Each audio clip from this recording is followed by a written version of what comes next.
യോനിസങ്കോചം ഒരു രോഗമല്ല, എന്നാൽ അതൊരവസ്ഥയാണ്.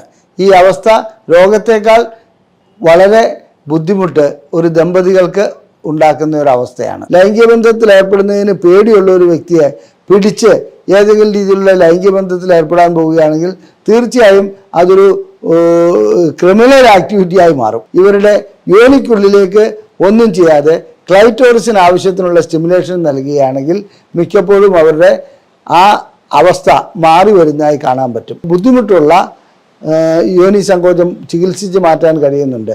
അതിനോടൊപ്പം തന്നെ കൗൺസിലിംഗ് ആവശ്യമാണ്.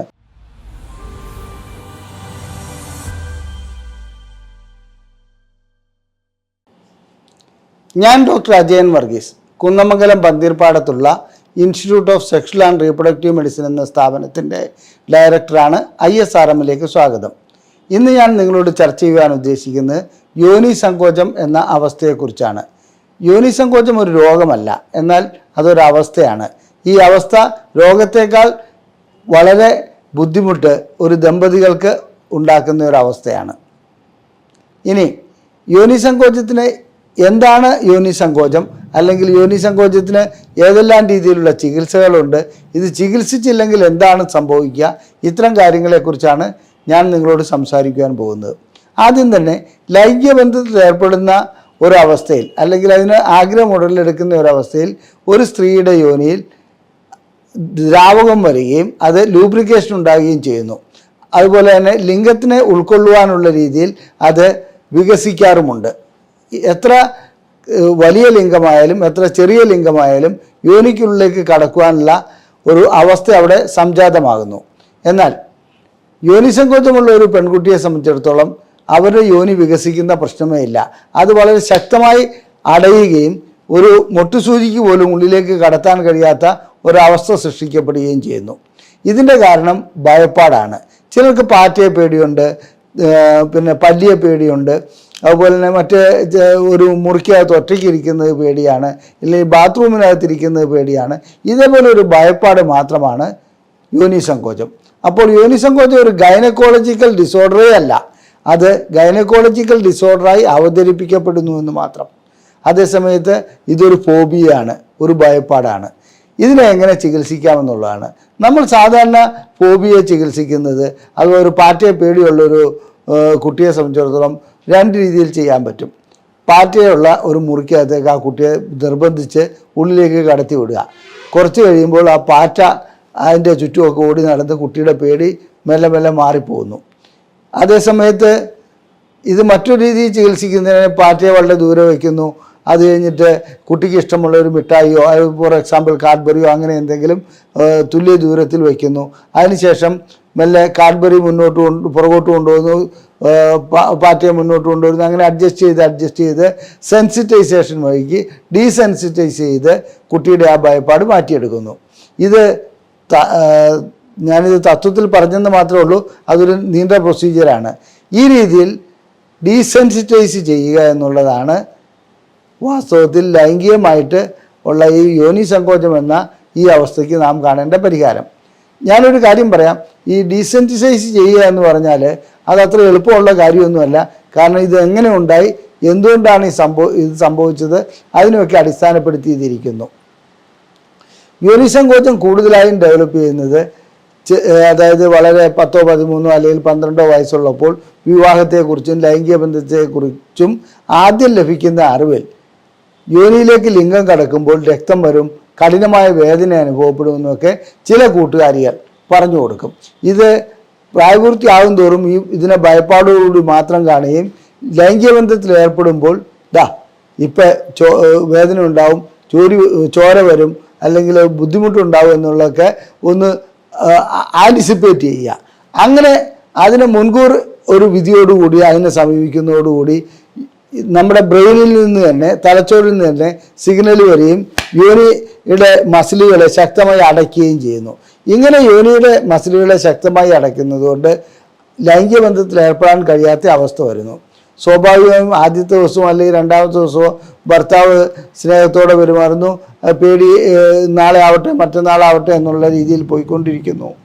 ഇത് മാസങ്ങളോളം അല്ലെങ്കിൽ വർഷങ്ങളോളം പോകുന്ന ഒരു അവസ്ഥ കണ്ടുവരുന്നുണ്ട്. യോനിക്കുള്ളിലേക്ക് കടത്തുന്ന ഒഴിച്ച് മറ്റേത് രീതിയിലുള്ള ലൈംഗിക ബന്ധത്തിനും അവർ സമ്മതിക്കും. സ്ഥാനങ്ങളിലോ മറ്റു ഭാഗങ്ങളിലോ സ്റ്റിമുലേറ്റ് ചെയ്യുന്നതിനും ഹഗ് ചെയ്യുന്നതിനും അത് കെട്ടിപ്പിടിക്കുന്നതിനും ഉമ്മ വയ്ക്കുന്നതിനും ഒക്കെ ഇവർ തയ്യാറായിരിക്കും. പക്ഷേ ഒരൊറ്റ കാര്യം മാത്രം, യോനിക്കുള്ളിലേക്ക് ലിംഗം കടത്തരുത്. ഇങ്ങനെ 5-8 വർഷം ലൈംഗിക ബന്ധമില്ലാതെ ലൈംഗികരഹിത ജീവിതം നയിച്ച ഒട്ടനവധി ദമ്പതികൾ ഞങ്ങളുടെ ഈ സ്ഥാപനത്തിൽ ചികിത്സയ്ക്ക് വന്നിട്ടുണ്ട്. അവരെ ചികിത്സിച്ച് സന്തോഷത്തോടെ ലൈംഗിക ബന്ധത്തിൽ ഏർപ്പെടുത്തി തിരിച്ചയക്കുവാൻ ഞങ്ങൾക്ക് കഴിഞ്ഞിട്ടുണ്ട്. ഏത് രീതിയിലുള്ള ചികിത്സകളാണ് ഇതിന് ചെയ്യാൻ പറ്റുന്നതെന്ന് നോക്കാം. ഏതായാലും ആദ്യം നേരത്തെ സൂചിപ്പിച്ചുകൊണ്ടും പാറ്റയെ പേടിയുള്ള ഒരു കുട്ടിയെ പാറ്റയുള്ള മുറിക്കകത്തേക്ക് ഇടുക എന്ന് പറഞ്ഞാൽ കുറച്ച് കഠിനമായ ഒരു പ്രവൃത്തിയാണത്. അതേപോലെ ഇതിൽ ലൈംഗിക ബന്ധത്തിൽ ഏർപ്പെടുന്നതിന് പേടിയുള്ള ഒരു വ്യക്തിയെ പിടിച്ച് ഏതെങ്കിലും രീതിയിലുള്ള ലൈംഗിക ബന്ധത്തിൽ ഏർപ്പെടാൻ പോവുകയാണെങ്കിൽ തീർച്ചയായും അതൊരു ക്രിമിനൽ ആക്ടിവിറ്റിയായി മാറും. അങ്ങനെ ചെയ്യുന്നതിൽ ഒരർത്ഥവുമില്ല. അപ്പോൾ എവിടെയാണ് ഇവർക്ക് ലൈംഗികതയുണ്ടോ? തീർച്ചയായിട്ടും ലൈംഗികമായിട്ടുള്ള താല്പര്യമുണ്ട്. ഇവരുടെ യോനിക്കുള്ളിലേക്ക് ഒന്നും ചെയ്യാതെ ക്ലൈറ്റോറിസിന് ആവശ്യത്തിനുള്ള സ്റ്റിമുലേഷൻ നൽകുകയാണെങ്കിൽ മിക്കപ്പോഴും അവരുടെ ആ അവസ്ഥ മാറി വരുന്നതായി കാണാൻ പറ്റും. ക്ലൈറ്റോറിസിന് എത്രത്തോളം സ്റ്റിമുലേഷൻ നൽകുന്നു അതനുസരിച്ച് യോനിയിൽ ദ്രാവകം ഉണ്ടാകുന്നു. അതുപോലെ തന്നെ യോനിക്കുള്ളിലേക്ക് ലിംഗം കടത്താൻ കഴിയുന്ന ഒരവസ്ഥ വരുന്നു. ഇത് ഞങ്ങൾ ചില യന്ത്ര സംവിധാനങ്ങളുടെ സഹായത്തോടെയാണ് അത് ചെയ്യുന്നത്. അങ്ങനെ സ്റ്റിമുലേറ്റ് ചെയ്യുന്ന ഒരവസ്ഥയിൽ ബയോടെസ്റ്റിമീറ്ററാണ് മീറ്ററാണ് അതിന് ഉപയോഗിക്കുന്നത്. അങ്ങനെ സ്റ്റിമുലേറ്റ് ചെയ്യുന്ന ഒരവസ്ഥയിൽ അവരുടെ യോനിക്കുള്ളിലേക്ക് ഏതെങ്കിലും രീതിയിലുള്ള ഡില്ലോ, വളരെ ചെറുതായിട്ടുള്ള ഡില്ലോ കടത്തിവിടുക. അത് കടത്തിവിടുന്നത് അവർ തന്നെ ആയിരിക്കണം അത് കടത്തേണ്ടത്. മറ്റൊരാൾ കടത്തുന്നതുകൊണ്ട് വലിയ കാര്യമൊന്നുമില്ല. അപ്പം അങ്ങനെ അതിനുശേഷം ഓരോ വലിപ്പത്തിലുള്ള ഡയലേറ്ററുകൾ 1, 2, 3 അങ്ങനെ കടത്തി ഡയലേറ്റർ തെറാപ്പിയിലേക്ക് കൊണ്ടുപോകുന്നു. അപ്പോൾ ക്ലൈറ്റോറിസ് സ്റ്റിമുലേഷനോടൊപ്പം ഡയലേറ്റർ തെറാപ്പിയും ചെയ്യുകയാണെങ്കിൽ ഒരുമാതിരി കഠിനമായ, അതായത് വളരെ ബുദ്ധിമുട്ടുള്ള യോനി സങ്കോചം ചികിത്സിച്ച് മാറ്റാൻ കഴിയുന്നുണ്ട്. അതിനോടൊപ്പം തന്നെ കൗൺസിലിംഗ് ആവശ്യമാണ്. ഇത് മാത്രമല്ല, ഏറ്റവും കൂടുതൽ കൗൺസിലിംഗ് നൽകേണ്ടത് പാർട്ട്ണർക്കാണ്.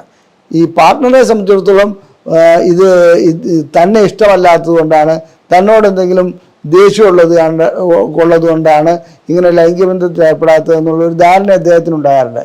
അത്തരം സന്ദർഭങ്ങളിലാണ് പാർട്ട്ണർക്ക് നല്ല രീതിയിൽ, അതായത് പുരുഷഭാഗത്തിന് നല്ല രീതിയിൽ കൗൺസിലിംഗ് നൽകേണ്ടതുണ്ട്. എന്താണ് ഈ അവസ്ഥ എന്നുള്ളതും മനഃപൂർവ്വമല്ല അവൾ അതായത് നമ്മുടെ കണ്ണിലേക്ക് കൈ കൊണ്ടുവരികയാണെങ്കിൽ കണ്ണടയുന്നത് എങ്ങനെ, നമ്മൾ മനഃപൂർവ്വം അടയ്ക്കുന്നതല്ല. ഇതേപോലൊരു അവസ്ഥ തന്നെയാണ് യോനിയിലേക്ക് ലിംഗം അല്ലെങ്കിൽ ഒരു വിരലോ മറ്റെന്തെങ്കിലുമോ കടത്താൻ ശ്രമിക്കുമ്പോൾ ഓട്ടോമാറ്റിക്കലി അത് അടയുന്നതെന്ന് അദ്ദേഹത്തെ ബോധവൽക്കരിക്കേണ്ടതുണ്ട്. അതിനുശേഷം അദ്ദേഹത്തിന് ചില പ്രാക്ടിക്കലായിട്ടുള്ള എക്സസൈസുകൾ, ഹോംവർക്കുകൾ നൽകേണ്ടതുണ്ട്. ആ ഹോംവർക്കുകളോടുകൂടി മെല്ലെ മെല്ലെ ഗ്രാജുവൽ ചെയ്ത് മാറുകയുള്ളൂ. അല്ലാണ്ട് ഒരു ദിവസം കൊണ്ട് മാറ്റാൻ പറ്റുന്ന ഒരു കാര്യമല്ല. അങ്ങനെ യോനി സങ്കോചത്തിന് ചികിത്സ നൽകാൻ കഴിയും. കൗൺസിലിംഗ് ഒരാവശ്യമാണ്, ഡയലേറ്റർ തെറാപ്പി ആവശ്യമാണ്, ചിലപ്പോൾ വളരെ അപൂർവമായിട്ട് മെഡിസിൻ്റെ ആവശ്യവും വരാറുണ്ട്. ഇത് കൂടാതെ മറ്റൊരു കാര്യം കൂടി പറയാം. ചില യോനി സങ്കോചങ്ങൾ സൈക്കാട്രിക് ഡിസോർഡറിൻ്റെ പ്രതിഫലനമായി വരാറുണ്ട്. അതായത് മാനസിക രോഗമുള്ള ചില പെൺകുട്ടികൾക്ക്, അതായത് ചില പെൺകുട്ടികളെ സംബന്ധിച്ചിടത്തോളം നിങ്ങൾ ശ്രദ്ധിച്ചിട്ടുണ്ടാവും, കൈ എപ്പോഴും ഇങ്ങനെ കഴുകിക്കൊണ്ടിരിക്കുക, വൃത്തിയാക്കിക്കൊണ്ടിരിക്കുക, അല്ലെങ്കിൽ എന്താണെന്ന് വെച്ചിട്ടുണ്ടെങ്കിൽ റൂം എപ്പോഴും അടിച്ച് വൃത്തിയാക്കുക. ആ രീതിയിലുള്ള ഒരു കാര്യം ചെയ്തേ തീരുള്ളൂ, ചെയ്താലും വീണ്ടും ചെയ്തുകൊണ്ടിരിക്കുന്ന ഒരു അവസ്ഥ കാണാറുണ്ട്. അതേപോലെയുള്ള ചില പെൺകുട്ടികളെ സംബന്ധിച്ചിടത്തോളം ലൈംഗികതയിലും ഈ രീതിയിൽ ബന്ധപ്പെടുന്നതിന് ഒത്തിരി വൃത്തി വേണം, അങ്ങനെ വേണം ഇങ്ങനെ വേണം എന്നൊക്കെയുള്ള ചിന്തയുള്ളവർ ലൈംഗികമായിട്ട് ബന്ധപ്പെടാൻ സമ്മതിക്കാത്ത അവസ്ഥ കാണാറുണ്ട്. ആ കേസിന് അത് വേറൊരു രൂപത്തിലുള്ള ചികിത്സയാണ് ആവശ്യമുള്ളത്. പിന്നെ ഭർത്താവിന് ഇഷ്ടമല്ലാത്ത ചില സ്ത്രീകൾക്ക് ഭർത്താവുമായിട്ട് ബന്ധപ്പെടുന്ന തുടക്കത്തിൽ തന്നെ നിർബന്ധപൂർവ്വം വിവാഹം കഴിപ്പിച്ച ചില സ്ത്രീകളിലൊക്കെ യോനി സങ്കോചം ഉണ്ടാകുന്നതിന് സാധാരണ രീതിയിലുള്ള ചികിത്സയല്ല വേണ്ടത്. അടിസ്ഥാന കാരണം എന്താണെന്ന് കണ്ടുപിടിച്ചിട്ട് അതിനനുസരിച്ചുള്ള ചികിത്സയാണ് വേണ്ടത്. പിന്നെ യോനി സങ്കോചം ചികിത്സിക്കാതിരുന്നാൽ എത്ര വർഷം വേണമെങ്കിലും ഇത് മുന്നോട്ട് പോകും. ഒന്നും ചെയ്യാതെ സ്വാഭാവികമായി അല്ലെങ്കിൽ ഓട്ടോമാറ്റിക്കായി കറക്റ്റ് ചെയ്യപ്പെടുന്ന ഒന്നല്ല യോനി സങ്കോചം. അതുകൊണ്ട് ഏതെങ്കിലും ദമ്പതികൾക്ക് യോനി സങ്കോചമുള്ളതായി നിങ്ങളുടെ അറിവിലുണ്ടെങ്കിൽ അവർക്ക് ഞങ്ങളുടെ നമ്പർ നൽകുക. ഞങ്ങൾ അതിനു വേണ്ട ചികിത്സകൾ നൽകുന്നുണ്ട്. ISRM ലൈംഗികമായിട്ടുള്ള എല്ലാ പ്രശ്നങ്ങൾക്കും പരിഹാരം നൽകുന്ന ഒരു സ്ഥാപനമാണ്. ഞങ്ങളുടെ വീഡിയോ ഇഷ്ടപ്പെട്ടുവെങ്കിൽ നിങ്ങൾ ഷെയർ ചെയ്യുക, അതുപോലെ തന്നെ ലൈക്ക് ചെയ്യുക, നിങ്ങളുടെ കമൻറ്റുകൾ താഴെ രേഖപ്പെടുത്തുക. നന്ദി, നമസ്കാരം.